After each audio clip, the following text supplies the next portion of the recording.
Isang mapagpalang panahon sa ating lahat. Ito tagapaglingkod ninyo, karunungan ng Diyos, Ikitinit Marshals. Ito'y nais kong iparating sa nais matuto at nang may mga gamit na galing pa sa mga ninuno ninyo.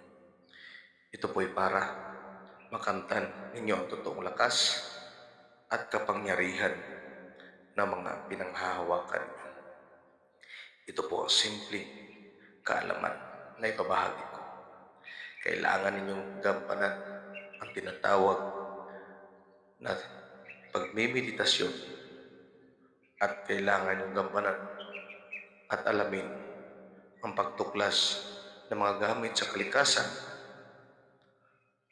at kailangan ninyong aralin ang mga salita na hinabilin sa inyo, na pinag-iwanan sa inyo o ipinasa sa inyo ng mga ninuno ninyo upang magawa ninyo ang mga bagay na maging posible ang imposibleng bagay, upang maging ganap na antingero, upang maging ganap na manggagamot.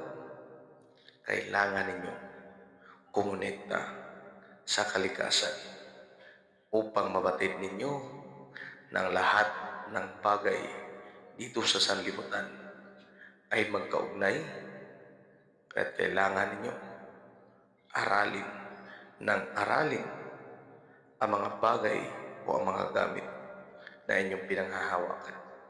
Ang ganito tagapaglingkod ninyo, karunungan ng Diyos, Ikitinit Martial Arts, at ang totoong pangalan ay Richard R. Kapungkal.